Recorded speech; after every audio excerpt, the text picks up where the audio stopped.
Personal Ministries, Small Entrepreneurs and Advocates Community Services Congress. Indeed, you can say that this is a time to celebrate the fellowship of all believers comprising 18 countries in the division.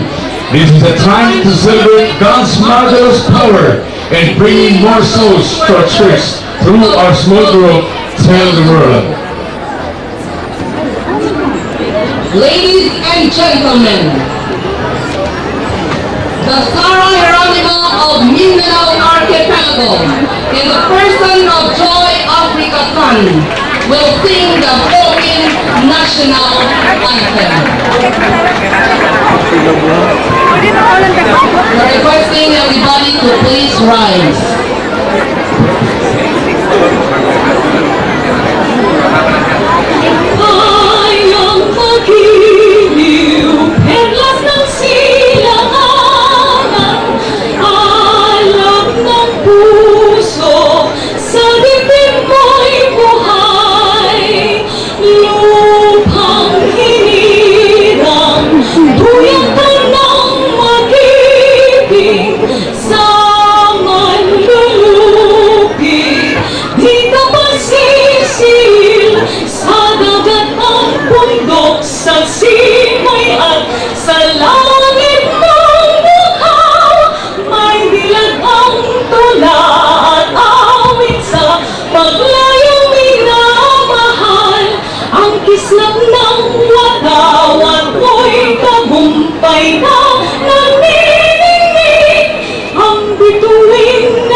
I know you're coming from different countries and from different parts of the Philippines.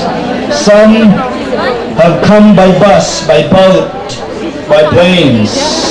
All of you wanting to be here. And we're hoping that this will be the last Congress that we will have at Mountain View College, because after this we should be in heaven already. I wish that Jesus would come down now, because we're all here together.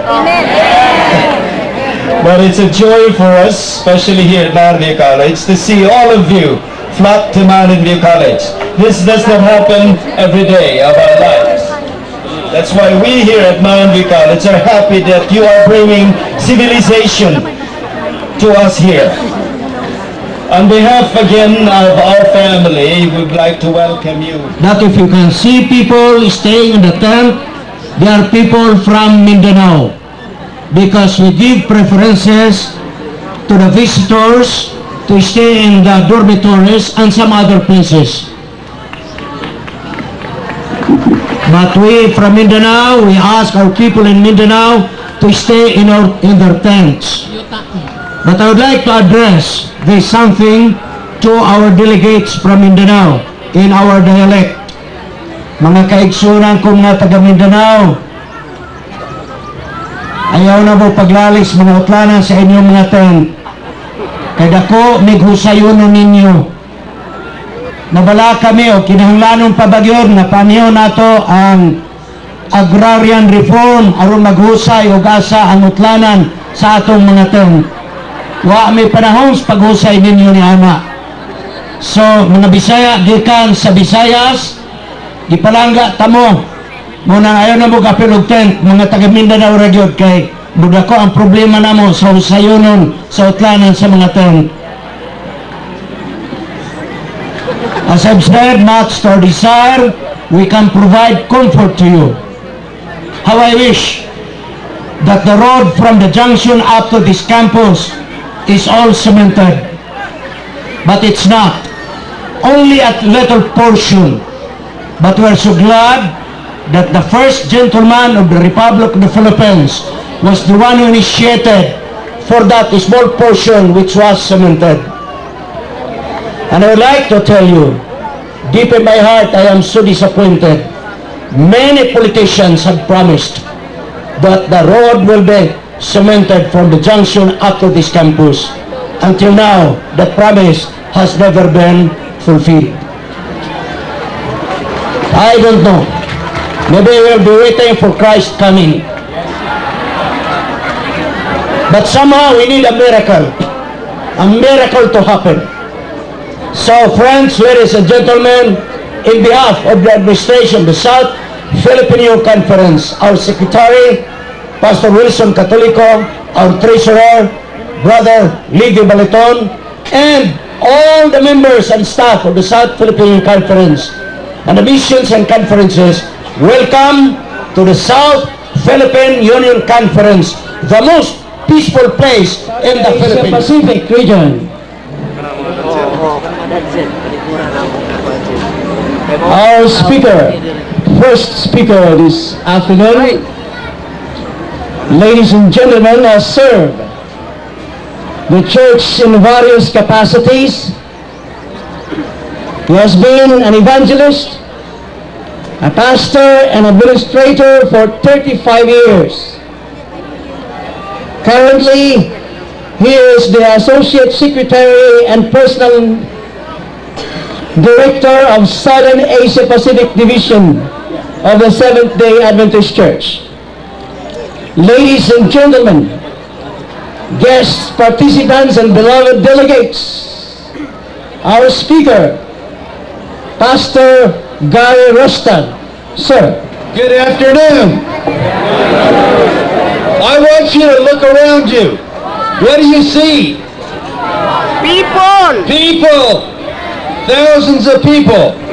Do you know right after the Great Disappointment in 1844, about 4 years after the Great Disappointment, there were only about 100 people left of our church.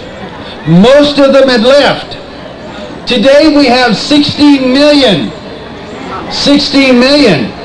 And that leads me to think that when Jesus comes, there's going to be a whole lot more than there are today. A whole lot more.